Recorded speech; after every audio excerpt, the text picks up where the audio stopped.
Brought to you by the Every Dollar app. Start budgeting for free today.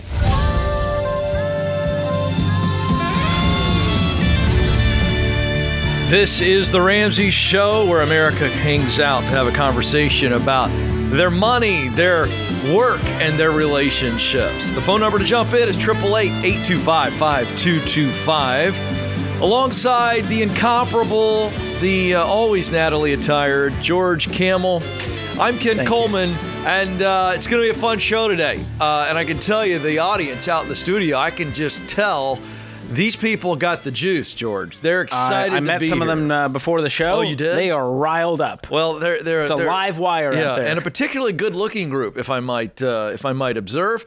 And we've been called by many people the root beer float of the Ramsey Show. George thinks he's the root beer. I'll stay with the vanilla ice cream. That's fine. I'm lucky to be a vessel.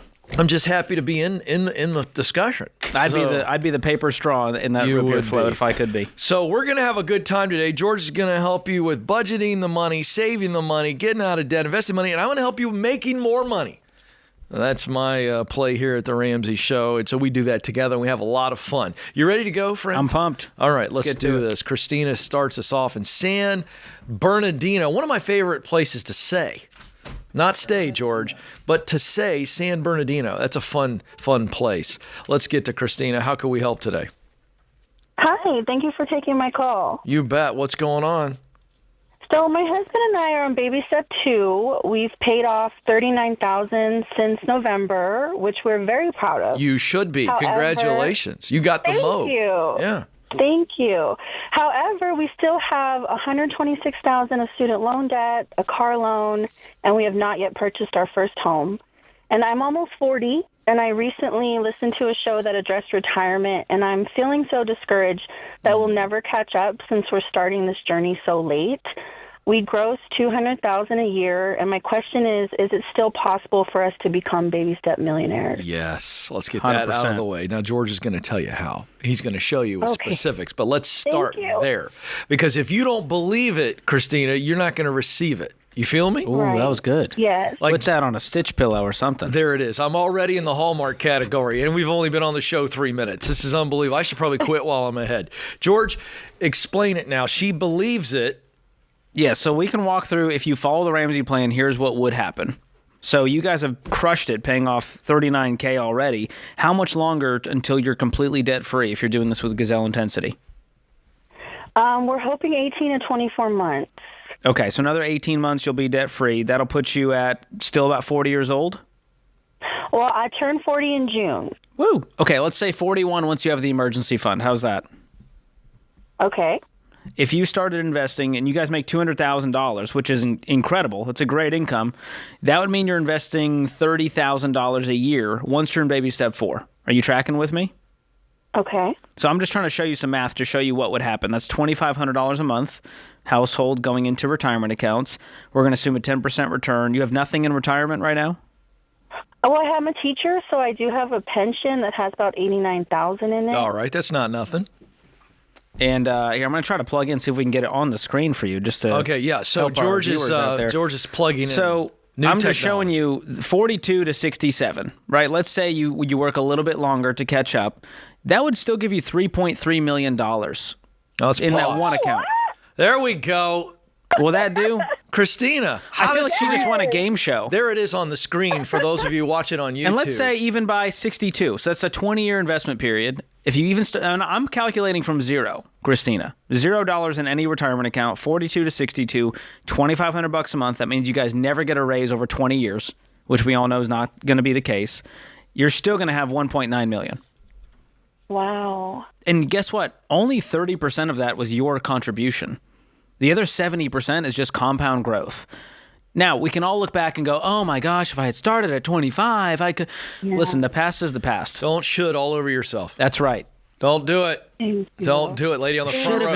Lady on the front row is like, what did he say? We should have avoided this debt. I get it. Do it. Don't do it. But listen, at this speed and intensity in which you're going, I have no fear that you guys are going to be multimillionaires and retire with dignity, and then you can work because you want to and not because you have to. Yeah. Thank you so much. So, Christina, we're going to flip the question on you. Are you ready to answer it? Yes. Okay. Christina, is it too late for you and your husband to retire with dignity and lots of freedom. It is not too late. Come on. There it is. Come Gosh, on. I love when a calculator can give you hope. It does. That's special right there. And you're but really, good at it. it's Thank you so much. Christina. This is you guys worked your tail off to make $200,000 a year, get out of this debt. Yeah. And the good news is, once you're out of this debt, you will never go back. That's it. So now this is Never. this was the win that you needed in your sales. It was. I know. I've been feeling with every celebration, I feel so much just shame and guilt and worry. So this was what I needed. Thank you so much. Here's your phrase, okay? Here's your phrase for today and the rest of this weekend. I want you to just say it to yourself or say it out loud if you don't mind being cheesy like me. You ready? Okay. Yes. There is no shame in my game. Say it. There's no shame in my game. There it is, George. Fantastic. that's By the so way, great. James, I got to point out, I want to brag on my colleague here for a second. I like when you throw the investment calculator on the screen for people that are watching via YouTube. I think you could be the John King of the Ramsey Show. Wow, that's high praise. I want to get you out of that chair, James. I want to see, can we get him on a board behind me where he's like, now let's go over here. I'd like to see, I think you could do. Let's see what's going on in this county over here. If we zoom in, And I'm I like talking that about, vibe. for people to know what I'm talking about, real quick reference, that's John King on CNN. He really made the election night screen where he goes touchscreen in, maps. the touch screen, and he goes in and he goes back and forth. And now every network has their own John King, but I think he's the OG. And it's not a political statement for those of you that hate the network that he's on. You got to qualify everything these days. I know. But he's good on that big board, isn't he? No, that's true. I want to see. We got to figure out how to do that. Well, the thing is, I'll brainstorm next time we have a I meeting think the with James. visual helps to actually It just actually see is it in front of your eyes and go, here's the math that will overcome your emotion that you're feeling right now. All right, let's do a quick, because a lot of people are watching and listening right now that absolutely, they resonate with Christina and her husband. So I want to go back to the start of that call, and I want you to break down the psychology there of what really happened in those few minutes with her. Well, you heard her say it at the end. At the root of all of this was just shame and guilt. It was, oh my gosh, look at the mess we're in. We're never going to be able to retire. Of course you screwed it up. You're almost 40 and you still don't have your life together. You don't own a home. You should be ashamed of yourself. And then we go, let's look at the reality of what we're doing. Do you hear her reaction, though? Yeah, So that's how she sounded started like the she won call. the Price is Right. She literally, yes, it was a high-pitched reaction, it was really guttural. Yeah. In the sense of, what? I mean, it was almost one of those deals. I might as well have given her a Broyhill dinette set at that point. I mean, that's the excitement she had. I loved it. Nice reference on the Lit me up. Broyhill dinette set. It lives rent-free in my head. But the reality is, I don't think people realize how quickly and how effectively compound interest works, and you just demonstrated it. And the debt snowball. I mean, you heard it. 18 to 24 months is the average for people to get out of debt using the Ramsey plan, using the debt snowball. 2 years I is going like to happen. that, George. 24 months of hustle for a lifetime For of 24 freedom. years of freedom. Wow. Are you willing to trade that? That's the question. Good question. It's not easy. Good Most people would question. rather live in mediocrity for 24 years. Wow. Not Christina. Oh, I love it. Great way to start the show today. Okay, we got to take a quick break. During the break, George and I will talk about our favorite dinette sets, and then we'll be back to take more of your calls. This Roy is Hill the or bust. Ramsey Show.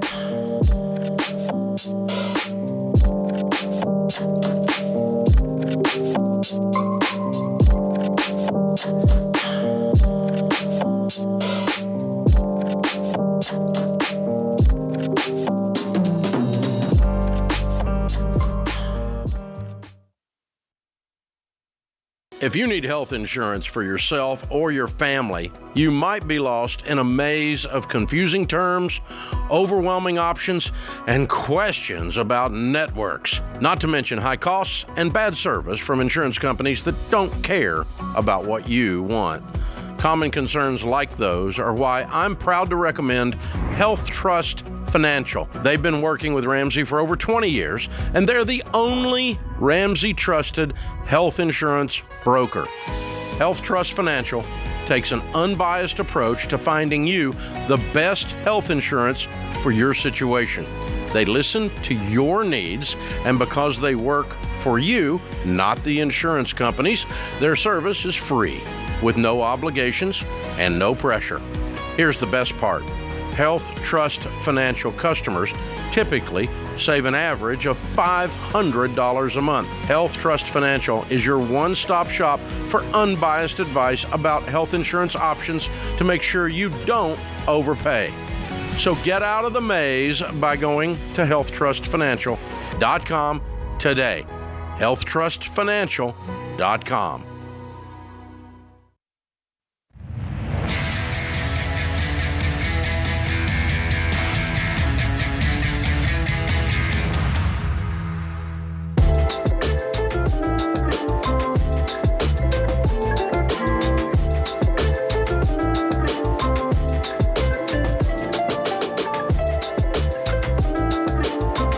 The Ramsey Show continues. Thrilled to have you with us. I'm Ken Coleman.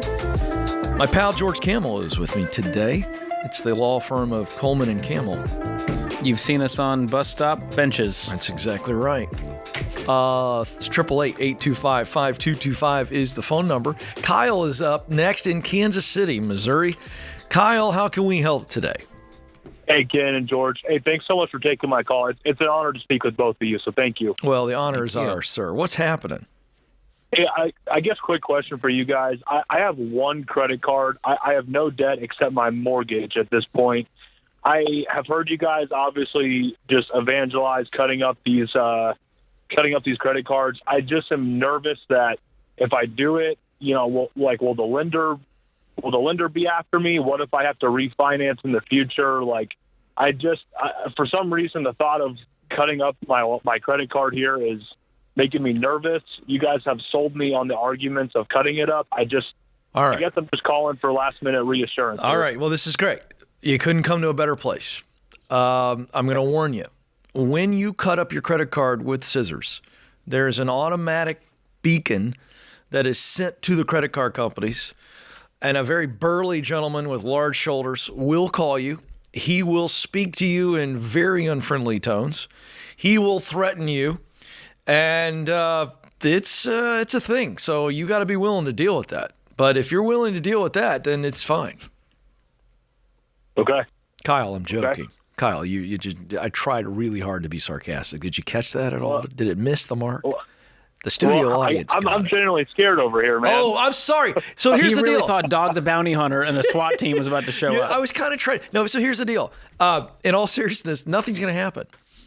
In fact, the only thing that will happen is that you will feel completely free now, because there's something about cutting credit cards. And I don't know if you know this, but for years, Dave would have people cut their credit cards on the air. People would send Dave artwork. They're in this building to this day. We have artwork of framed credit cards. In fact, we just took a picture with a guy who had a credit card cut up in multiple pieces during the last commercial break and framed it. So nothing is going to happen to you, Kyle. You can close the account completely on top of cutting it up. You don't have a balance on it, correct? No balance. And so you're not going to need it. Tell him why he's never going to need it. Yeah, you're not going to need it. Your mortgage will continue to keep up a healthy score. And so if you ever needed to refinance or do anything else, you can do that just fine. Even once you paid off the house without a credit score, you're going to be fine. And so either way, there's no reason to keep around this card. I know it feels like a security blanket at this point. You've had it so long, and credit card companies are so good at marketing to you to where you think, I need them. They're doing me a solid by being there for me in my time of need. Yeah. But Kyle, you don't need them anymore. You have money. They're not even going to know that you cut it either. I think you legitimately are scared. I love your honesty. So here's what we're going to do. We're going to give you the opportunity to cut this card right now on the air. Oh, you have it with you? Do you have some scissors? I don't have any scissors next to me, no. Well, where are you? I'm in my car. That's unfortunate. Is it like titanium, or can you bend it and break it? Maybe I could rip it with my teeth. I don't know. I gotta say, America wants to hear that. If you can rip it with your teeth and get the cell phone right up to the mouth. You have an emergency fund to cover the dental bill after that one? I do have an emergency fund thanks to you guys, so thanks again for that. Way to go. That's why you don't need these credit card companies. Yeah. And so I'd cut it up, get rid of the account. You can do something fun with it. You can shoot it with a gun. We've had people do that. We've had people, I think somebody put it once in a wood chipper. That was fun. I do remember that. There you go. Very Fargo. But you need to have fun with this because the credit card company is not going to know. They're not going to know. There's no impulse that's sent. I was joking. It was a horrible joke. It What really company is backfired it? on Can me. I ask? He really believed that. Did you hear him? He was like, "Oh man, I don't want Yeah. that call." I have it with Capital One. Oh, perfect. All right, I'll let him know that Kyle. I'll tell you who gets an email is Jennifer Garner, and she's very sweet. She's gonna lose it. She's going to be very upset in Hollywood. Somewhere in Hollywood, she's going to get a little email. I Hey, love Ken it. and George, can I ask one more quick question while I have you? Sure, Hold on a second. Will we allow it? I'll allow it. All right. George allows it. Go ahead. If I have to refinance, do I just need to go through a different lender to manual underwrite, like you guys say? Only if you had paid off the mortgage, but in that case, you wouldn't have nothing to refinance. Okay. So your mortgage is a debt, and so it's reported on your credit report. It will create a credit score. It will keep that credit score until you pay off the mortgage. And then 6 to 12 months later, after you pay off the mortgage, your credit score will disappear for good, and you won't need debt anymore. So there's the good news. There it is. That was a fun call. I enjoyed that. Now you and I are under the gun. We're going to have that big burly guy calling us for what we just told Yeah, him. I can't wait to call Capital One and tell them, Kyle told me he'd cut up his card. We should Go after it. rat him out. Yeah. Narc. That's what we'll do. Let's go to Orlando, Florida, the home of the happiest place on earth, apparently. Ella is there. Ella, how can we help? Hey, Ken and George. Thanks for taking my call. You bet. What's up? So I recently got an offer for a new role at my company. It's a promotion and an internal transfer, but it's a large bump in pay, and I want to know if it's greedy or not to counteroffer since they can see my salary. So let me make sure I understood you. You just got a really nice offer. It's an internal transfer, same company. Yes, correct. And it's a really nice bump. How much of a bump for you? So I'm at 65 right now a year, and the offer was 84, so 19 more a year. And what are you thinking to counter and why? I'm thinking of countering for 90,000 because I've talked to people in that role, and that's kind of where they've come in around. The only difference is that I'm about a year away from getting my engineering degree, where these people already have their degree. All right. Well, there's the piece of information that I needed. I want to see what George says. Because you don't have the engineering degree that these other people have that are at that higher rate, I don't think I would counter here. We're also talking about $6,000, and I've got my $500 a the month. ultimate expert of amortization beside me here. You're the ambassador That's of not amortization. the title anyone is good. Like, that's the hell I want to die on, but I appreciate that. That's a nice title for somebody as nerdy as you are. Yeah. You have a segment called Talk Nerdy That's to Me. true. And all of a sudden you're too cool for Yeah. ambassador of amortization? You're right. All right. So $500 in gross It's $500. So George, I say I would not counter. And Ella, I love your confidence, but again, you got to understand the risk of why I think that's not so wise. It's one thing if you say, I've got the engineering degree, and you cite that in your counter. You go, would you be willing to get me to 90? Here's why. I've done the market research, and now you got some proof. All you have to stand on is, I'm a year out. Yeah. And you don't want to counter when you don't have a good case. And in this situation, George, I don't think she has a good case. What do you think? I think the employers would probably come back to her and say, well, here's why 90 was the starting salary over here, because they have more experience with this degree, more education. So the question, Ella, is does the employer know that these salaries are public? Are these out there, or is this like I talk to my coworkers? It's public on like the internal site. Yeah. Okay. So if this is a company-wide thing that salaries are public, I think you have more right to just bring it up and say, hey, when I was doing research, I found on their company site, here's the listed salaries. I'm curious what the gap is and what is the path to growth to get there. I think that's it's a less combative stance versus I like that, here's my George. counter. Now, but I like that, George. But I would only add to that, Ella, I think I like that a lot, actually, George. But I would add in there, is there a path for growth to that? Because I'm a year out from having the engineering degree. Would that then put me in line to get me up to 90? Just getting clarity for what it would take. That's a very different posture because you're asking a very thoughtful question. You're not countering. So I actually am going to go I'm going to yes and myself and say that I like how George came in there. I think that's the tactic. Because it at least opens the conversation. They realize they know where your head is at. You've done the market research. It's valid. I think that's a really good setup.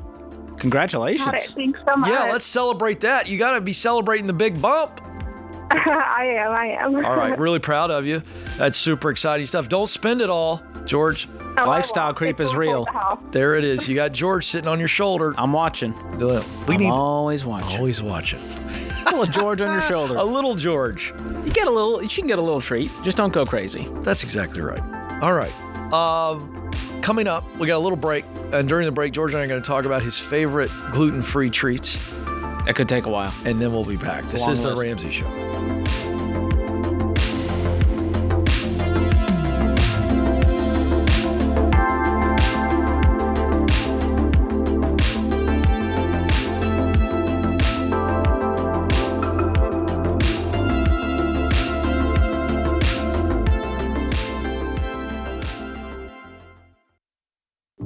Hey, George Kamel here with a not-so-fun fact.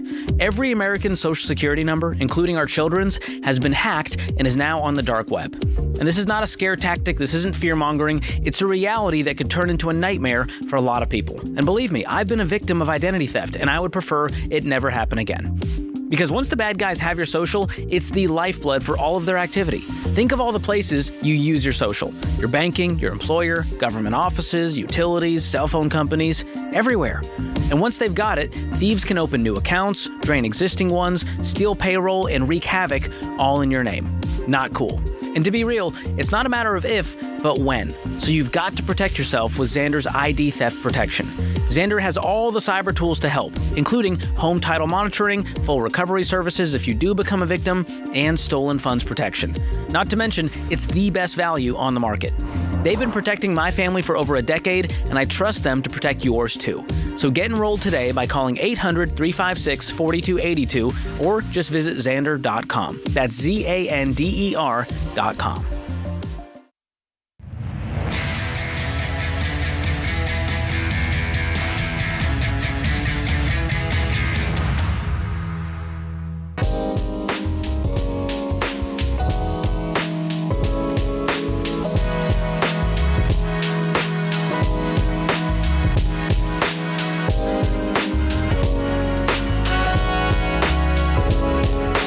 Welcome back to The Ramsey Show. I'm Ken Coleman. George Kamel is alongside. And, you know, it's amazing when you think about this show and the footprint it has around the world and here in the United States. Over 30 years, the show's been going.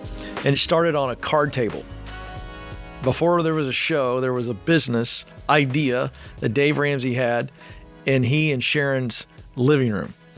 And now it is a business north of $250 million and, as we've said, decades of worldwide influence.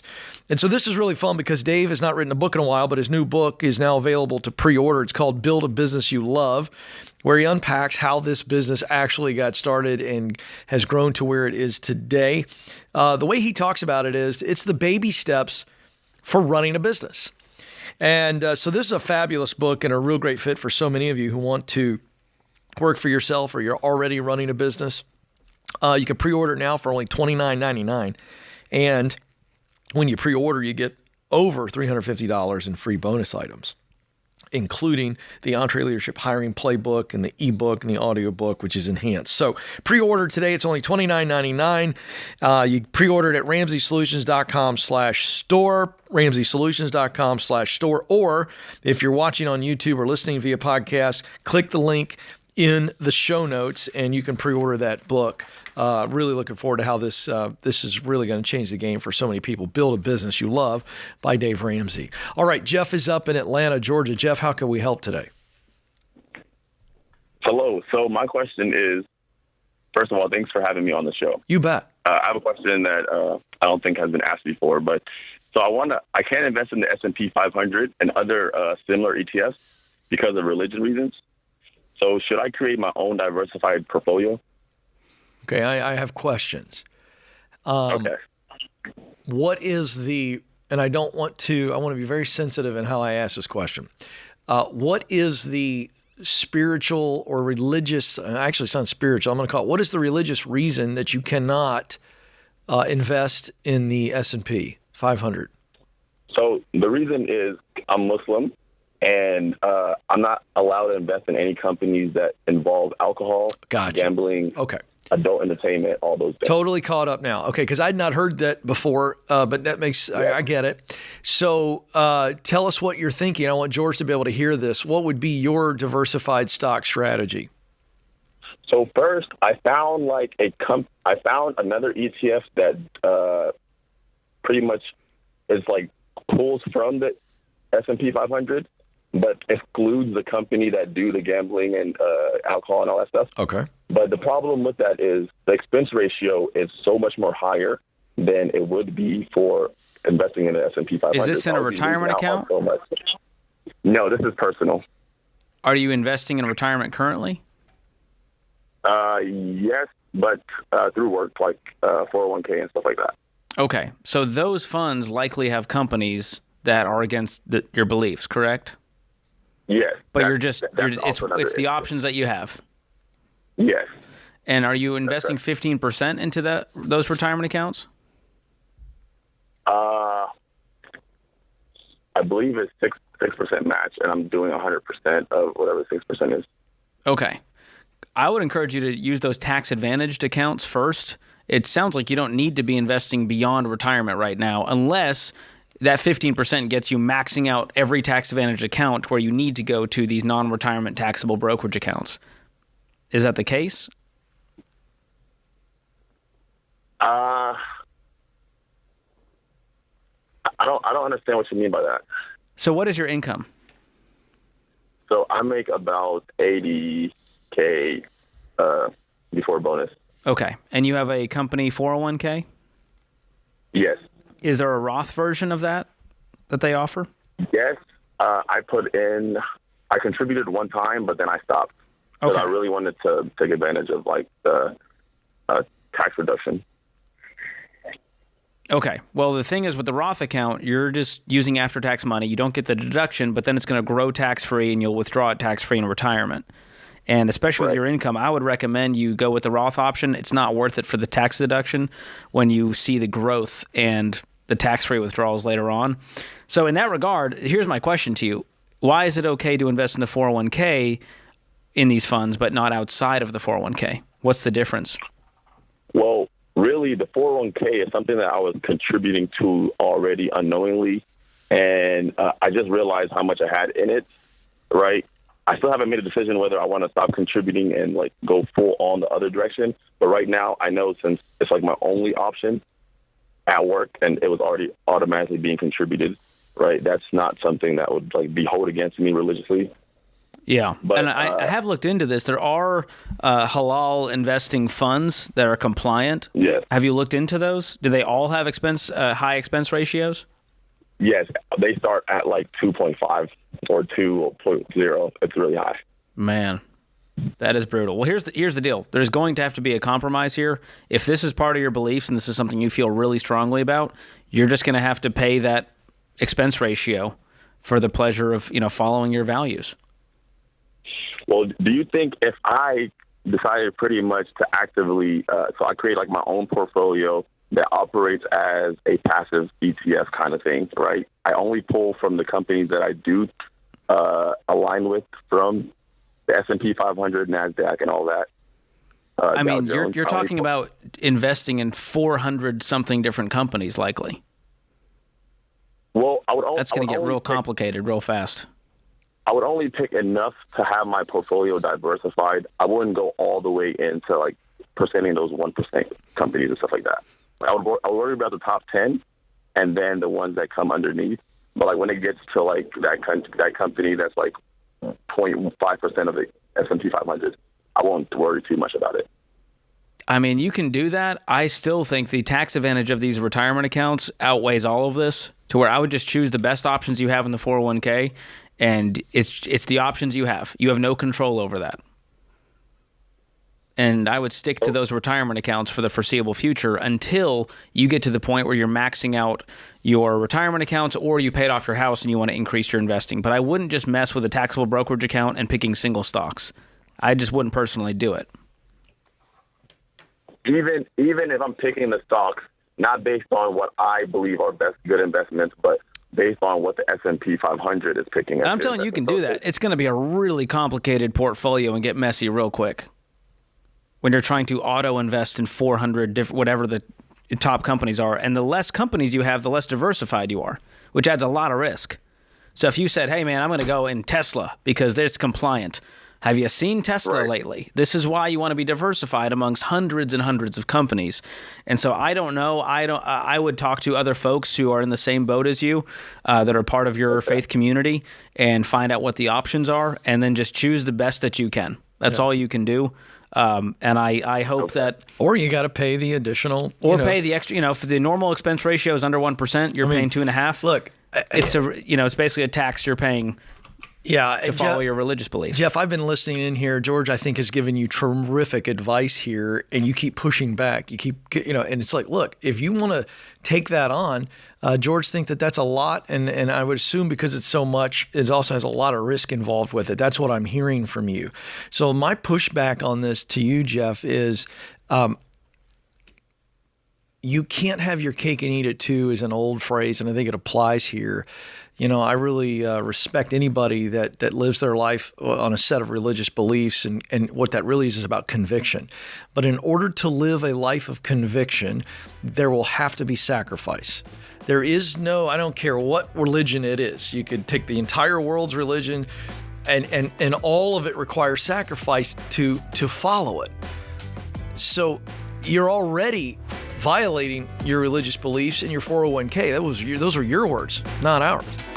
So as I listen to listen to George, I think I would take those other funds. What'd you call it? The halal compliant funds. I think that's the sacrifice you have to make. And they're going to be more expensive because they're actively managed. But that's the sacrifice. Exactly. And so that's just my take, Jeff, because I'm actually honoring what you're saying, and I think you got to follow that.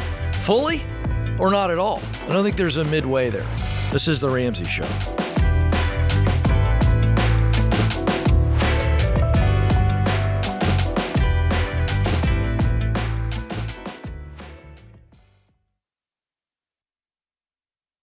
This show is sponsored by BetterHelp. All right, so I was born and raised in Texas, and I love the myth of the lone cowboy. The guy who doesn't need anyone or anything. It's a fun story. And it's a lie. In our self-obsessed society, we're obsessed about our own diets, our own workout routines, our own jobs, our own social media feeds, everything. It's easy to forget that no one can do life alone. And I don't care if you're an introvert, an extrovert, or whatever you want to call yourself, we all have to have a community and a support system to do life with. It's time to shift the focus from doing it all by ourselves to knowing that we can only be well and whole when we ask for help. Therapy can be a great source of help and support for any area of your life. And if you're thinking about starting therapy, try BetterHelp. BetterHelp is 100% online therapy, so it can fit with your schedule. To get started, just fill out a short online survey to get matched with a licensed therapist. And if it's not the right fit, you can switch therapists at any time for no extra cost. This month, start to build your support system with BetterHelp. Visit BetterHelp.com/Ramsey Radio to get 10% off your first month. That's BetterHelp, HELP.com/Ramsey Radio.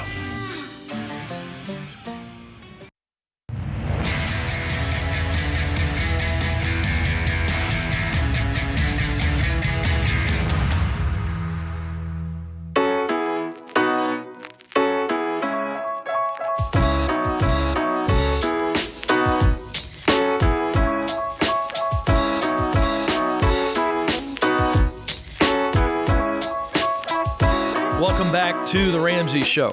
Alongside George Kamel, I'm Ken Coleman. So excited to have you with us. Great studio audience today. It's packed on this Friday. I gotta tell you, if you ever want to get to the Nashville area, we're in a suburb, Franklin, Tennessee. You can come watch the show, 3 hours, and we've got this just beautiful, beautiful studio, free coffee, cold beverages, baked goods. It's just fantastic. We love meeting folks. So great studio audience today. Big thanks to them. All right, it's time for our question of the day here on The Ramsey Show. It's brought to you by YRefi with YRefi. You can take control of your defaulted private student loans with a plan that works with your monthly budget. Visit YRefi.com/Ramsey. That's the letter Y, REFY.com/Ramsey. It may not be available in all states. Today's question comes from Nate in Colorado. How do I break down annual/semi-annual insurance payments like car insurance into a monthly budget so I'm ready when the bill comes due? Ooh. Love this question.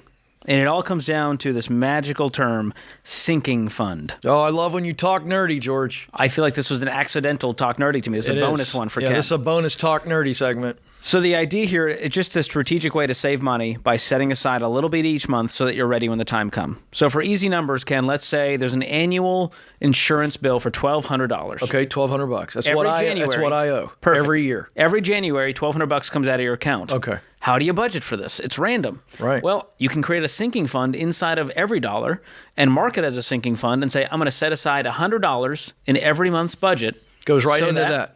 Okay. Into the sinking fund. I love it. Now, this is digital on every dollar. Right. So you actually have to set aside this money in your checking account or in a savings account. Now, how do I not screw that up? Because I struggle with details. So how do I do That's this? the thing. For some people, it's better if they transfer that money to a savings account and then set a reminder to transfer it back once January hits so they have the $1,200 I feel like ready. that's a good move for me. Would you agree? Yes. You know me well. Some people like to just stack it up in their checking account. So $100 becomes $200, becomes $300. Come January, we're sitting at $1,200. It's just there. But again, you have to know that this is allocated for that piece of. What do you do? Well, I know that you told me what I should do. What do you do? I'm a fan of the savings account because I also Me like too. to have that money grow a little bit for me with some interest. And so I'll transfer it to savings, but I'm a nerd when it comes to reminders.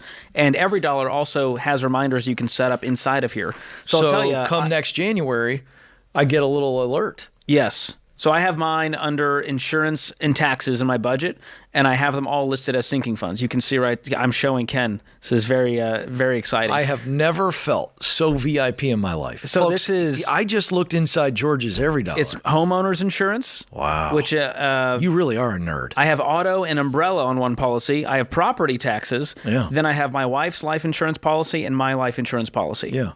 Every single one of those has its own line item, and there's whatever it is, I divide it out, and then I have that as a sinking fund. What's that? Is that gifts for Ken? Did I see that? That actually is a whole category. Okay, good. Okay. Just hangouts with Ken, gifts for Ken. It's a little awkward that I saw that, but boy, am I excited. Well, hope you like a new pickleball paddle. I know you're wearing yours out. Now you're speaking my love language. I know the way to your Pickleball heart. equipment. I'm in. There you go. All right. Very good question, by the way. We have a great article on this, so I'm going to make sure that it is linked in the show notes. So hit the description and show notes of today's episode, and there's a great article on our website from Rachel Cruz called What is a Sinking Fund and How Do You Create One?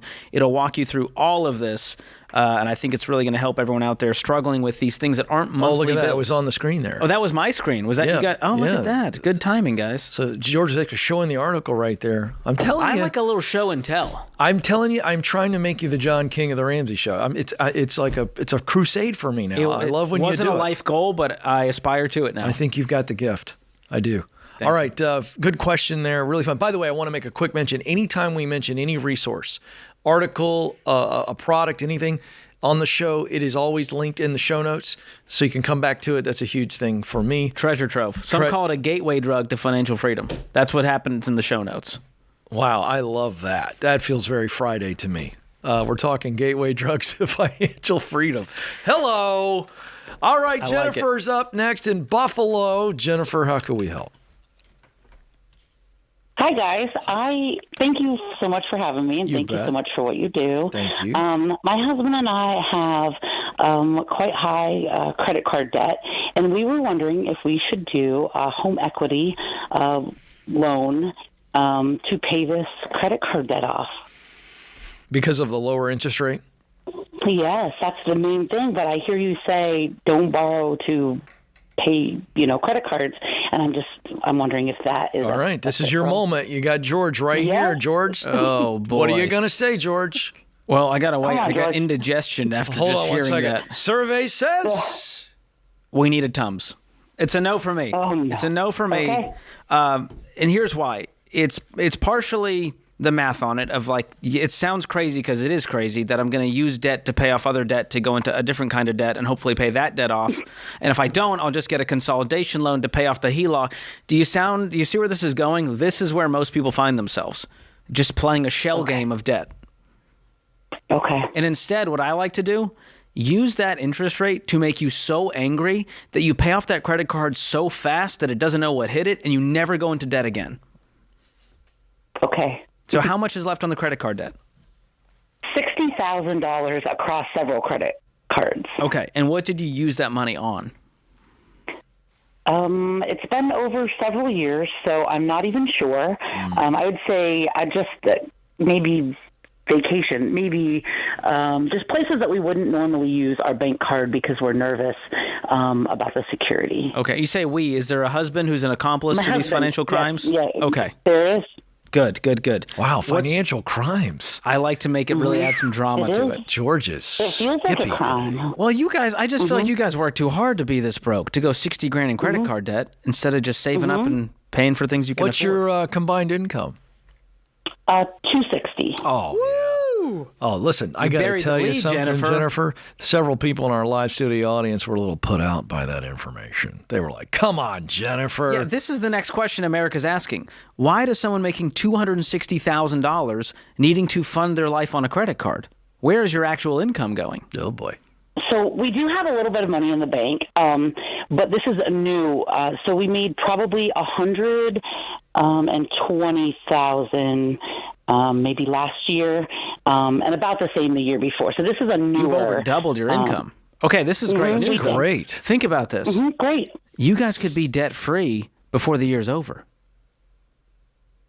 You're now bringing home what, $15,000, $16,000 a month? She doesn't believe you, George. Tell her how. I can hear it. I can hear the disbelief. Okay, we are currently in March 2025, year of our Lord. Agree? Agree. Okay, so let's say 9 months. 60,000 divided by 9 months is $6,600. I love when you do, man. So $6,600 out of your 16 needs to go to this debt to get done by December 31st. You with me? Okay. I'm with you. So now here's the deal. Can you guys live off $10,000 a month? Can you? And I hope so. I hope you guys can scrape by. Yes. Well, that's why forget your mind. Don't rely on the human mind. It's fragile and feeble. The mind can tell you some crazy things. Not since the fall of man have we been able to trust the mind. And so here's what you do. Do a budget with your husband and say, this is what our paychecks came in as. These are all of our expenses. And if we follow this plan, we're going to have $7,000, $8,000, $9,000 we can throw at this credit card debt. Because here's the truth. I think you guys can do better than end of the year. I think 6 months this thing could be done. Whoa. Slow down, George. Jennifer's going to faint. $10,000 a month for 6 months. Get angry and aggressive about it. Don't do a HELOC to try to move this over, to give yourself some comfort, to slow down your progress. Get so angry at the 25% APR on these cards to where you go, every single cent is going to go to these credit cards. Are you guys angry yet? I'm angry for you. We are angry. I've never seen him this angry, Jennifer. I am livid.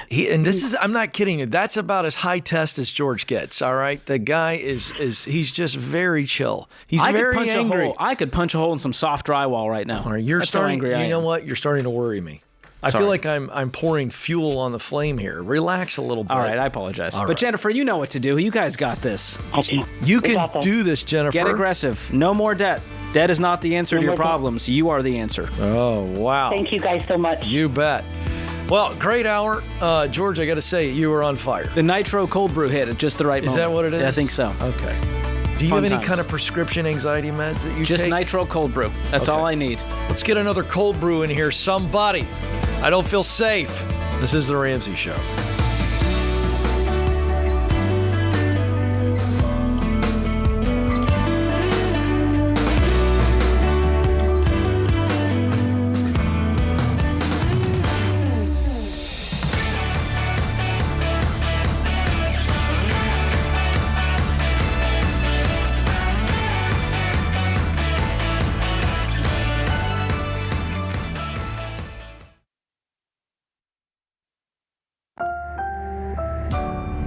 Brought to you by the EveryDollar app. Start budgeting for free today. This is The Ramsey Show, where America hangs out to have a conversation about your money, your work, and your relationships. I'm Ken Coleman. George Kamel is with me. The phone number to jump in is 888-825-5225.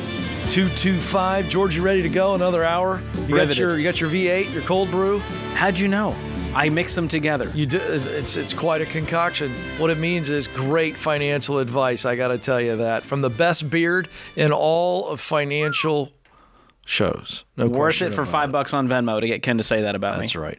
Robert's going to start us off this hour in Auburn. Robert, how can we help? I'm doing great. Head just spinning a little bit. Woke up this morning and my car wasn't in my parking spot. What? So, got repossessed, yes. What? No. I fell behind on payments. Hold on, Robert. Speak clearly into your phone. We're having a hard time hearing you, like maybe you're muffled. So let's try a different angle. I was about to say, can you hear me now? That's a little bit better. So you woke up this morning and you look outside and the car is not there. Yes. Was this I a fell shock behind to on you? payments. Was this shocking, or did you expect this? Yes, it was very shocking. So there was zero communication beforehand that, hey, you're behind on payments, you don't catch up, here's what's going to happen. Yeah, they didn't tell me that I was behind, but I knew I was behind for sure. But I didn't know they was just going to come and take it. How long have you been behind on payments? They said about 94 days. Okay. Well, I mean, they can come take your car at any time once your loan becomes delinquent. So it's not a giant shock, if I'm going to be honest, that you stop making payments. You don't own the car, they do. And so the good news is this just happened today? Yes. Okay, so there's still some moves you can make to get this back, but we got to make sure that you have the money to do it. It sounds like you are beyond paycheck to paycheck. How much money do you have? Right now, currently? Yes. About 500. Okay. Now, was there any personal items in the car? For sure, yes. Okay, you can get your personal property back, and they can't charge you for recovering your stuff. Okay. So do you know where the car went? I called the finance company that I got the loan with, and they gave me the number and the location I could pick it up. And Okay. they went ahead and put a request form in so I can get those items. Okay, so the next step, other than getting your items, if you can do this is the best move, is to reinstate or pay off the loan. Obviously, you can't pay off the loan. But to reinstate it, you would have to pay the past due amount on the car plus any fees. Which would be around $3,000. Okay, so now we know it's $3,000. And here's the deal. You usually have about 10 to 15 days to do this, to catch up. Otherwise, they're going to sell your car at auction to get what they can for it, and then you'll owe the difference. Okay. What was left on the loan? $16,500. Okay. And if they sell it at auction, it's not going to be, market value. And so you likely will have a pretty big gap that you'll owe. So I'd rather you try to get this thing reinstated in the next 15 days, but that means you got to come up with another $2,500 in 10 days. Sounds good. Does it? Sounds doable. How much do you make in a week? What's doable look like? How are we going to come up with that? Can you share that? I'd like to know. No, I'm just being optimistic. I mean, make $25 an hour, but can you work overtime? Can you do side gigs? I mean, this is like we won't see the bed. Yeah. We're going to be at work so much. Speaking of the bed, I might sell the bed. Yeah, at can you this sell point. anything in your life? I'm sure I can. If things in the trunk that I definitely can get rid of. Okay, and I'm calling family members, cousins, uncles. You got some patio furniture you want to get rid of? I'll sell it. No, I'd be flipping my stuff. fiance won't let me do that. I can't hear you at all, Robert. You sound like you're inside of a roll of toilet paper to me. It's what it sounds like. No, my fiance won't let me sell the furniture. Uh-oh, there's a fiance involved. Now What the does your fiance think about all this? This would honestly give me some hesitation. As my provider gets his transportation She taken can't away. be happy right now. Not at all. She's not happy. She's kind of never been in this situation either before, so it's the first for both of us. Is she All broke right. too? You said what happened? Is she broke too? Not as much as me, not right now. All right, but I don't mean this in the way it's going to sound, but we got to forget about her for a moment and what she owns. We're talking about what you own and what you can sell, because you got to come up with more than $2,500, because the $500 you got isn't going to stretch very far for what else is going on in your life. I got a feeling. Is there another option besides reinstating this car? No. That's it. I mean, You could- still owe the money. My guess is your credit's shot. And so if you went to a local credit union and said, hey, I need $2,500 to reinstate my repo, I don't know that they'd give it to you. That would be a last-ditch effort I would try. What about a cash car? No? What do you mean? Buy a car from cash. Well, that doesn't fix your repo problem. You're going to owe all of this money unless you get the car back. You still owe get the current money on payments, and then you're at least the ball's in your court. You could sell it private party and get way more for it and get out from under it. But my guess is you're underwater on this car. You owe $16,000. What is the car worth?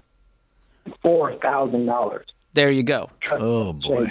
Therein lies the problem. I see what you're saying. You're just trying. Yeah, you're still going to be stuck with this debt. But again, Right. even if we play this out with your logic and your question, you still don't have any cash. If you buy a car for $500, that's like Fred Flintstone's car. All right, you know what I'm saying? Like that's not a car. You're better off getting a bicycle. Right. How are you getting to and from work? I'm using my car primarily.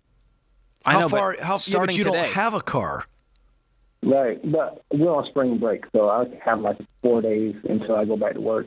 Well, there's your next thing. You got 4 days off? You don't have a spring break. You need to be working today. PTO, we put in vacation and PTO for these days, but yeah. Now, I get that. I'd cash out that PTO. Yeah, I would too. I wouldn't be taking any vacation time. That's the last thing you need to be doing right now. You need cash. You don't need to be breaking. There are no breaks for I would be door to door offering to mow lawns, pick up leaves. I'd be doing anything I could to make $2,500 in 10 days. That's $250 a day. Can you do that? $25 an hour, 10 hours a day. That's what it's going to take to get the car. What was the payment on the car? $600. Oh. And what are you making every month? About $2,400 every 2 weeks, so about 48, 42 around there. $4,200 a month? Yes. And what are your monthly bills to cover all your expenses, including the minimum payments on your debts? All combined, probably a good $1,400 besides the car, so around $2,000. So you're telling me you make $4,200 and you only have $2,000 in bills. That means there should be $2,000 left over every month. How did you get behind on payments? God bless your budget. Probably is missing a lot of things. Life. Yeah, but where'd that money go? What were you spending it on? He doesn't know, George. Yeah, I was about to say it's miscellaneous things, everything. I'll tell you how we find out. Go look at your bank statement. It's gonna give you a little. It's gonna give you a little book about why you're broke. It's gonna tell you exactly where your money went. Oh, Robert, man, this is not going to be fun. It's doable. It is, but you got to It's a Hail Mary. You got to work like crazy. And we told you that for 2 minutes, and you hit us with, I'm on a 4-day spring break. No, bro, you got to change your whole intensity right now. You are working like crazy. You are selling everything. And I'm not kidding when I say I'd call Uncle Larry and go, Uncle Larry, you got any patio furniture you don't want? I might sell her engagement ring to get out of this, to be honest. We'll get her another one later. Whoa, George. That's sacrifice. Heat-seeking missile. I'm just saying, it's what I would do. You know what? You actually would do. And if she loved me, she'd go, all right, this is what we got to do. Oh, boy. He's got no car. And if you keep this up, George, he's going to have no fiance. This is The Ramsey Show.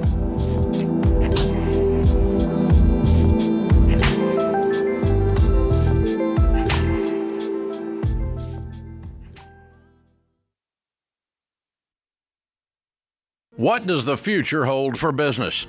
Ask 9 experts and you'll get 10 different answers. Economic growth or a recession. Business taxes will go up or down. AI will help us work, or it will replace us all. But there's no such thing as a crystal ball. That's why more than 40,000 businesses have future-proofed themselves with NetSuite by Oracle, the #1 cloud enterprise resource planning system.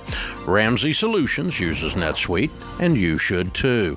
Whether your company's earning millions or even hundreds of millions, NetSuite helps you respond to immediate challenges and seize your biggest opportunities. With one unified business management suite, there's only one source of truth for the visibility and control you need to make quick decisions. NetSuite's real-time insights and forecasting help you see into the future with actionable data. And when you're closing the books in days, not weeks, you can spend less time looking backward and more time focusing on what's next. And speaking of what's next, download the CFO's Guide to AI and Machine Learning at netsuite.com/Ramsey. It's free at netsuite.com/Ramsey.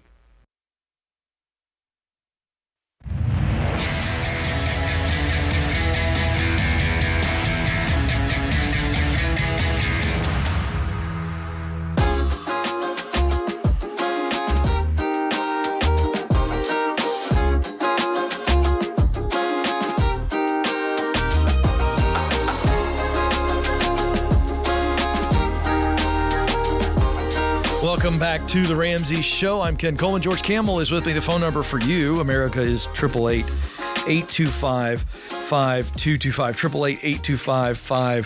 888-825-5225. So, we always tell you to call that number. And we're going to get to one of these in a second here. We've got a sorry we missed your call where people can leave a voicemail. So I want you to know that if you call sometime and you can't get through and you leave a voicemail, we like to take some of those calls. But first, it is tax time, George. And got my meeting coming up. And I'm all set. Love my Tax Pro. Feeling good about it? Yeah, because I cannot be trusted. I would agree. I cannot be trusted. Even with, you're not a man of minutia. I'm not. So digging into all the numbers, right. let someone else figure it out. Now, you and a lot of our listeners can be trusted with Ramsey's Smart Tax. This is 100% accurate tax software that saves you up to 80% compared to other popular softwares. It's powered by TaxSlayer. So, I mean, it's a big time. It's legit. Yeah, big time. They've been around for company. 50 years. Yeah, and they've been there forever. But I just got to be honest, it's not for me because I got to have a Tax Pro. Yeah. So you got these options, but for those who like to save even more and they just know you got a world-class software. If you got a simple situation. Simple, and you can do it. And it really does walk you through it in a way where even Ken Coleman could do it if he so chose. If I chose, this is built for me. RamseySolutions.com/SmartTax, RamseySolutions.com/SmartTax. Okay, let's get to, this is really fun. Sorry we missed your call. Hello, my name is Chris. I'm currently putting into a Roth IRA right now, or a 401k, and I just wanted to know the difference between the pre-tax and the after-tax contributions to see if there's any benefits of the pre-tax and the non-pre-tax, and just want to see if I can get some answers on that. Thank you, and have a good day. Bye. All right, thank you, Chris. Appreciate that. All right, what do you say, George? Well, first of all, I love that Chris could have Googled this, but instead he called us. That really means a lot in a world that's going very digital, very AI. He went analog. He said, let's get some humans to answer this. I'm that kind of guy. I don't want to look it up. I want somebody to tell me. Just tell me. Just tell me. So here's the conversation. Pre-tax versus after-tax. Okay. So when you think about this, here's the way that makes it easy. When you see something like a traditional IRA, traditional 401k, just think pre-tax. That's right. Another way to say that is tax deferred. And let's explain that. Deferring the taxes. The money is coming out and going into the 401k account before you've taken the taxes. Exactly. So that's why that is a benefit, and that's how that works. So that's a tax deferred account like a 401k. So what's the benefit of going with the Roth option, like a Roth IRA, a Roth 401k, Roth 403b? If you see the word Roth, that means after tax. So in that case, think tax-free, because I've already paid the taxes on that money up front. Uncle Sam doesn't need to get paid again. We're not going to double dip. So the benefit of that is that when you take that money out in retirement, let's say there's $2 million in a Roth 401k. Imagine that's $2 million of net income that you've already paid taxes on. That's what happens. So that's the beautiful benefit. Now, all things considered, if the tax rate stays exactly the same from right now until your retirement, it would be a wash. So if you have a 401k that's traditional, you take money out, you're going to pay income taxes on that. But you got a tax deduction when you put the money in. Now, with the Roth side, you already paid taxes on it up front, so you're losing out on that end because you're not getting a tax deduction, but you take the money out tax-free. So the big discussion is, well, what if the tax rates change and we don't know? And so I don't like to wonder. I think tax rates will go up over time, not down. And so I'd rather pay the taxes now and just know that money is tax-free for the rest of my life. There are some other benefits of the Roth side. Yeah. You can avoid required minimum distributions, RMDs. The reason they do this is because the government says, hey, Ken, you're 72. We got to get some of this tax money. You got to cash out your 401k to give us the money. But when you do the Roth side, Uncle Sam already got his cut. So there's no RMDs on that side. And if you leave an inheritance to your children, they're not going to have to pay taxes on that because it's already been paid. Yeah. So a lot of great benefits. We are Team Roth over here. Yeah. But either way, I love this question because it means he's interested and he's investing. Yeah. I love that. Appreciate. That's a little bonus talk nerdy to me, I feel like. It is. But let's be honest. You're only a quick pivot in any call from Talking Nerdy. You're true. I can make it. I could just pivot at any moment. Yeah. I mean, that's just, that's your nickname. George Talk Nerdy to me Kamel. Amortization King. Ambassador of amortization. Thank you. You got to have the alliteration Assistant to going the on. regional manager. There's a time in your life and the baby steps for renting, but you don't want to do it forever because when you rent, you're still paying for a mortgage, just somebody else's. Plus, rent means instability in your budget because it always goes up, never down. So when you're ready to buy, make sure you work with a mortgage partner you can rely on. Churchill Mortgage. Churchill is Ramsey trusted to help you make the move from renting to home ownership wisely. Churchill understands that when you buy a home the Ramsey way, your mortgage payment will be a consistent, manageable part of your monthly budget. Plus, when your home is paid off, that was your largest expense. Now it's extra money in your pocket and an asset towards turning you into a baby steps millionaire. Get started on the American dream of home ownership today at churchillmortgage.com. That's churchillmortgage.com.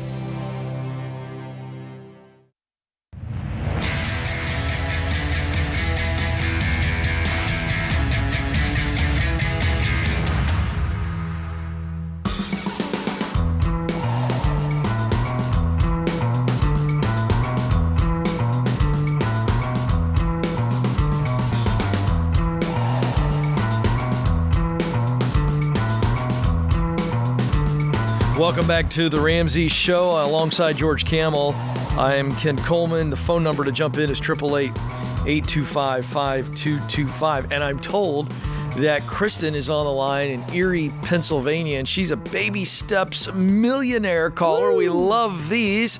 Kristen, how are you today?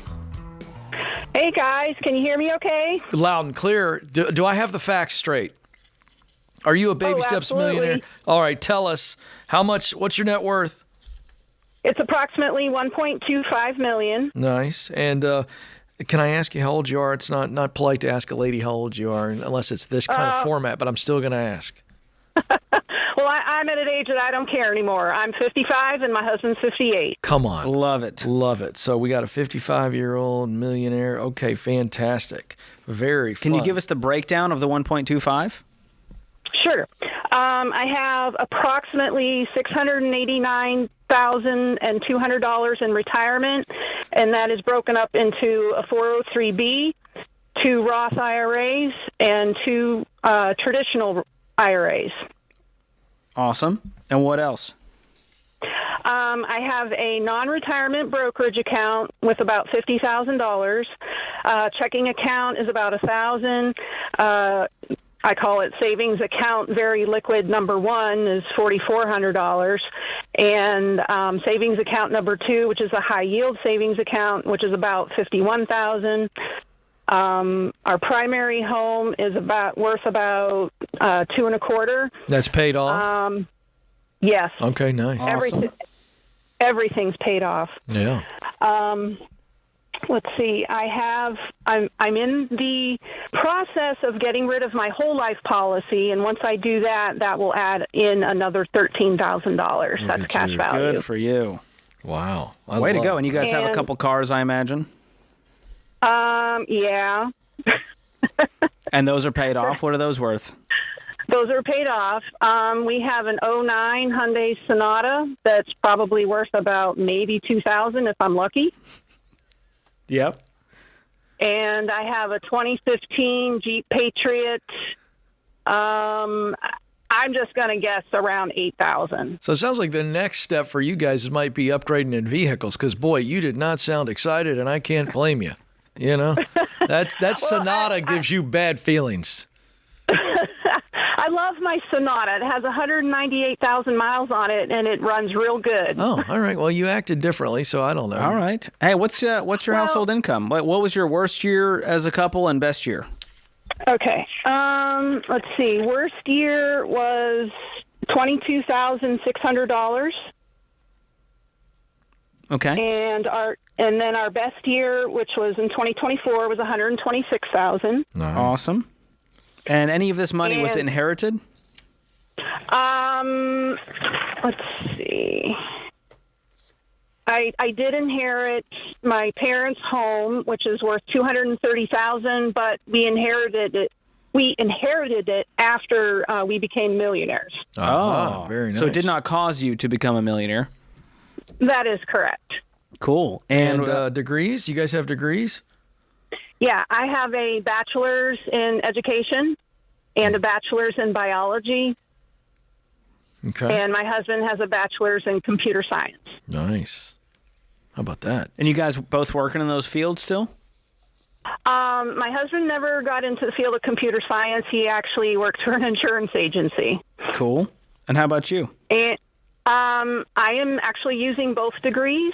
I spent about 23 years working as a medical technologist in a hospital laboratory, and the medical technology school that I attended, I later became an instructor for. So I kind of did both. And in 2018, I managed to land a management position that required my expertise. Very nice. And you're doing that now, full time? Yes. Way to go. Love it. So what would you attribute this wealth to? How'd you guys do it before you hit 60? So basically, I was thinking about the answer to this question, and basically, you have to have the right mindset first. You have to not care what anybody else thinks. You have to work hard. You have to have discipline. That's the first thing. You got to get your mindset first. And then the second step is going to be the KISS principle. Keep it simple, stupid. Pay yourself first, save often, and save early. Love it. So how long have you guys been following the Ramsey plan now? Actually, funny story. Well, not funny story, but back in 2017, my husband was diagnosed with partial seizure disorder, and he had to turn in his driver's license. So that was the same year my daughter went off to college. So I was the only driver in the family. So we would carpool, obviously to work and to doctor's appointments and everything. And it's boring sitting in a parking lot waiting for someone to come out of work. So I started flipping the radio station, and lo and behold, I heard Dave on one of his rants, and I'm like, this is cool.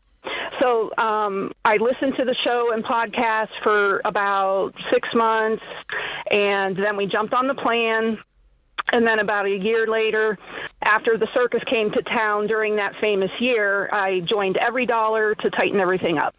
So basically, we were already almost there. We kind of did Dave Twisted instead of Dave It. Yeah, you've been following some of the principles, and you went, I like what this guy has to say. I align with a lot of this. We should just go all in on this plan. Did you say Dave Twisted? Yes. Oh, I like that. Because it's like the Twisted You did some things out of order? Yeah. Yes. No. It's not. Yeah. It's. We'll forgive you. It's not your best beverage. Well, way to go! You guys are impressive. Interesting. Really, really fun. I love the story here. Really love the story. All right, can it be done? That's the question. Some young people out there, a young Kristen's listening in. Why can it still be done? Well, you just have to have a mindset, and it doesn't matter how much you're saving, as long as you start early and put anything in, whatever you can save. And I do have to add a little bit to my story. 14 years, I was part-time. Most of my career I was part-time. And we paid for private school for our daughter, preschool through college. We cash flowed a wedding. We did all that. And our average salary, I calculated it because I'm a math nerd, sorry. Our average salary was like $69,000 throughout our life. Well, you're proving it, because our Millionaire study found that 1 out of 3 millionaires out of the 10,000 of them never made 6 figures in their working career. We never made 6 figures until 2019. Wow. Well, way to go. Anybody out there listening, you can't tell me you can't do it, because if I can do it with all that stuff and all those circumstances, then you have no excuse. Yeah, a lot of life happened in between, and you guys cash flowed things. You just kept investing. You got everything paid off, and not having debt. I mean, that changes the net worth equation. Assets minus liabilities. If you got no liabilities, you're all in the green. Yep. Way to go, Kristen. Really thank you for sharing your story with us. I tell you what she just said there at the end would make TikTok melt. You know what I mean? Because I see so much of these young people just literally freaking out because 6 figures isn't enough to live on. And so if I can't live on that, no one can live on it, then, woe is me, the sky is falling. And here she is saying, you don't even need to make 6 figures. So that's a very counter social media message, but it happens to be the truth. And you heard the mindset shift. If you can get this early on, not caring what other people think is a superpower in today's culture. I think it's a That's superpower impressive. anytime. And yeah, they got it early. So the earlier you understand that, the less you care about what people think, the more you run your own race, building wealth at your pace instead of trying to run, get rich quick, impress your friends with the car you drive. Listen, nobody's impressed rolling up in the '09 Hyundai Sonata. It's worth $2,000, but who cares? She said, it drives great. I got no problems with it. I'd rather put my money elsewhere. She's not bragging about her car, but she's also sleeping really well at night, you know? I'll take that. So how about that? There you go, a real baby steps millionaire. They're out there, folks. Are you the next one? I hope so. By the way, I got to come back to something you said. You dropped a dime on us, and What was it? It bears repeating. I think you said, run your own race, build wealth at your pace. Oh. I don't know. You might have dropped a bar, I think the kids say. You do inspire me. Just by proximity principle, I gain bars. That's all I'm going to say. Good stuff. Quick break. We'll be right back. This is The Ramsey Show.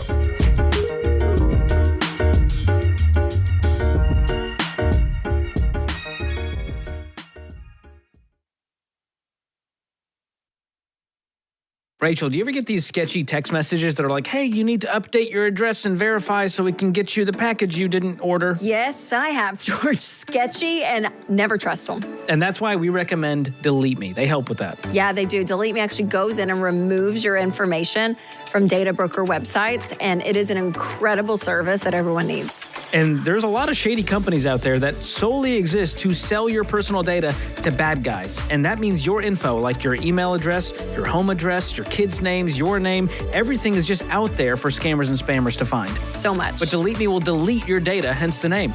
It's gone. They'll wipe it out for you so you can sleep easy. That's right. And then once they remove your information, then they're going to send you a detailed report telling you where they found your information, when they removed it, how many hours they've saved you. I mean, it is incredible. It's so detailed and it's beautiful. Get this. So far, they've reviewed 27,000 listings on my behalf, removed me from 240 data broker sites, and saved me 77 hours of time. It's incredible. Absolutely amazing. And Winston and I now get fewer texts, weird emails, spam calls, all of it. I love it. So you got to be sure to check them out.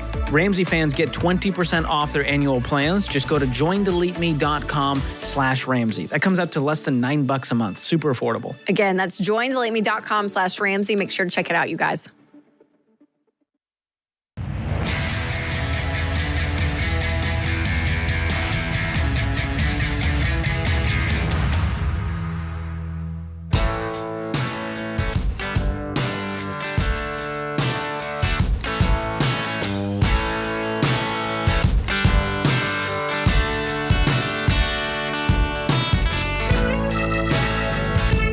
Welcome back to The Ramsey Show. So glad you are with us. I'm Ken Coleman. George Kamel joins me.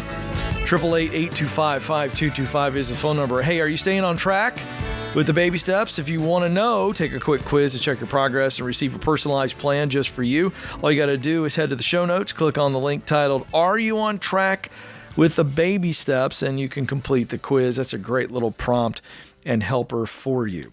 All right, back to the phones we go. George is in Cincinnati, Ohio. George, how can we help? Hey, how are you guys? Good. What's going on today? I'm a fourth-year medical student. I'm going to graduate medical school in a couple months, and I have about $250,000 worth of student debt on me. And I wanted to know if you think it would be a good idea. I need to move to a residency. I'm starting residency in July, and I need to move. And I was wondering if you'd recommend buying a house instead of renting. What are you going to be making in residency? So I'm getting married, so my fiance will be making about $150,000 a year, and I'll be making around $60,000 a year. So $210,000. Well, when are you getting married? This May. Okay, so we can call it $210,000 combined income soon enough. And does she have any debt? Yeah. No, that's the only debt we have. That's all our combined debt. Is the $250,000. What's the payment on that going to be? It's kind of up in the air right now because they're federal loans, and it's unclear if they're gonna if income-based repayment is going to be an option. But if, let's say, we did the 25-year repayment plan, it'd be around $2,000 a month. 25 years, dude. You're gonna be geriatric by then. Yeah, that's true. I mean, the 10-year repayment plan is I think $3,300. Okay. Well, here's the deal. Are you new to the program, new to the show? I've been listening for the past couple of weeks, so relatively new, yes. Awesome. So there's a time and place where we recommend buying a house, and only then. And that's when you're completely debt-free with an emergency fund and a solid down payment. And even then, the parameter would be 25% of your take-home pay going toward that mortgage on a 15-year fixed-rate loan. So would I recommend a guy who has $250,000 in debt go into more debt and become a homeowner as he becomes a newlywed and leaves med school into residency? No.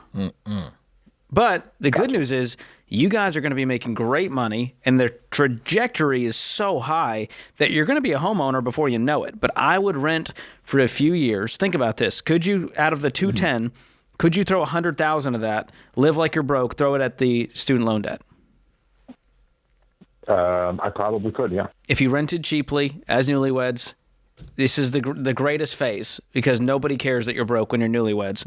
And if you do that, you'll be debt-free in 2.5 years without your income going up. Now, see, that's exciting, George. So then a year later, you have an emergency fund and a down payment. And what are you projected to make after residency? So it's a 5-year training program, and starting's around 400 to 450. All right, imagine that timeline, George's timeline that he just gave you, and then you come into making 400 G's.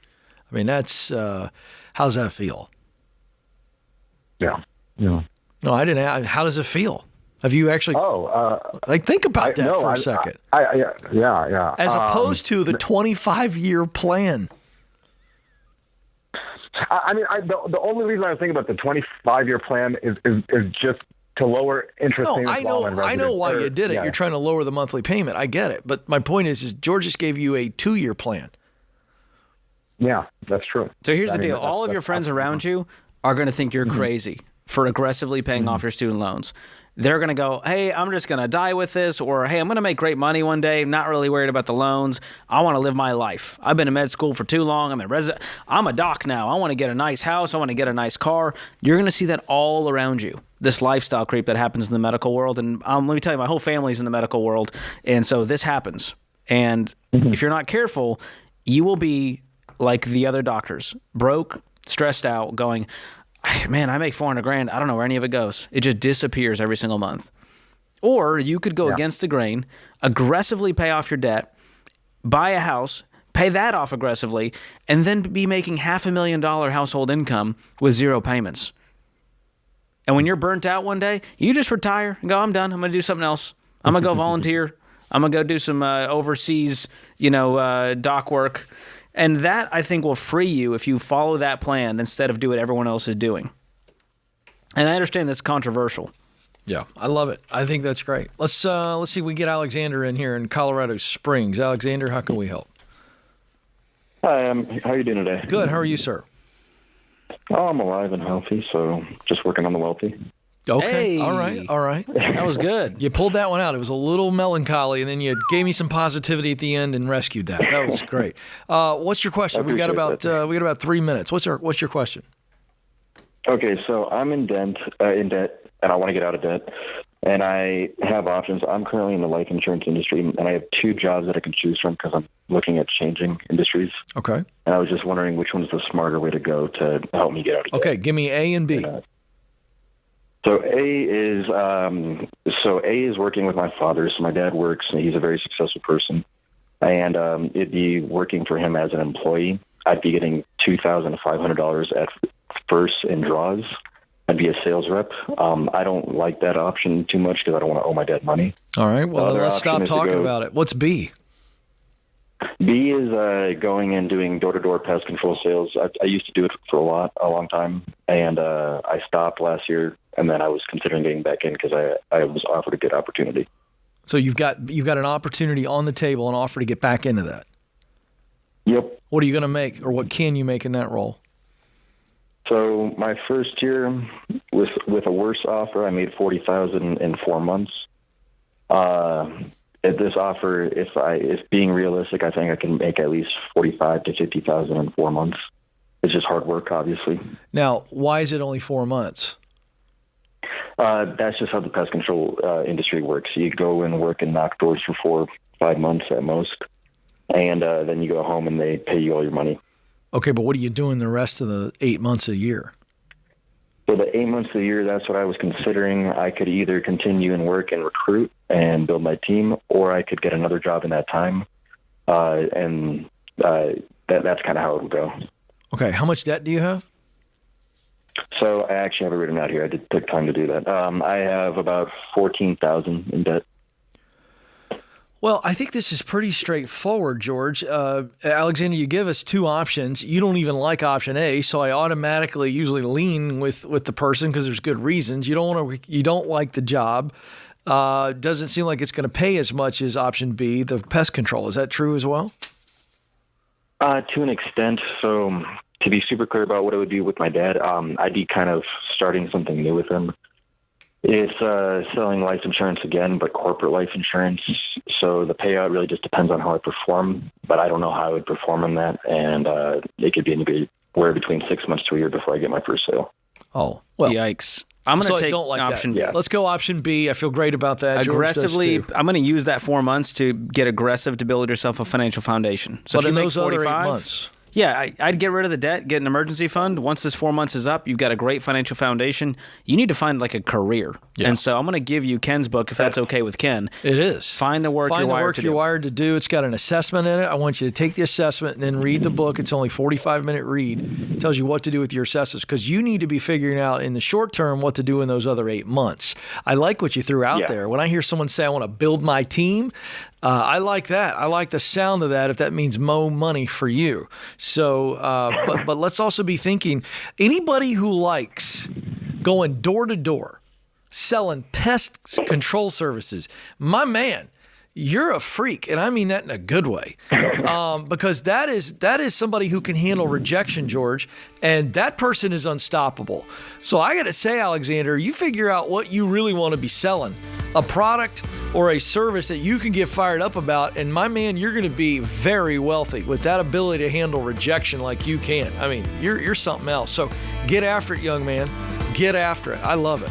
All right, George Kamel, great hour. Always fun to be with you. I want to thank James Childs, our fearless leader, and our hardy crew of men behind the glass that keep us on the air. Thank you, America. This is The Ramsey Show.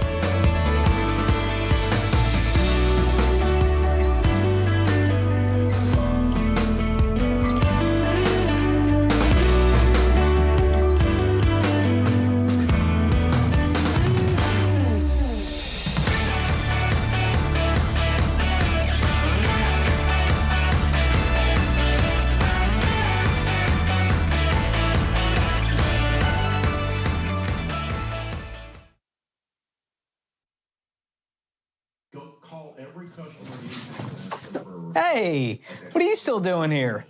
You know the rest of the show's happening on the Ramsey Network app, right? So you got to jump over there to continue watching. You can download it for free. Just go to your app store, type in Ramsey Network. It's completely free, and I'll drop a link in the show notes to make it easy for you. So if you're watching on the app, you're in luck. But if you're watching anywhere else, this show is over for you. So jump onto the app and let the fun continue. All right. Go on now. Don't make it weird. Okay, I got nowhere to go, so you need to go. Okay, bye-bye now. All right, it's getting weird over there, guys. What do we do?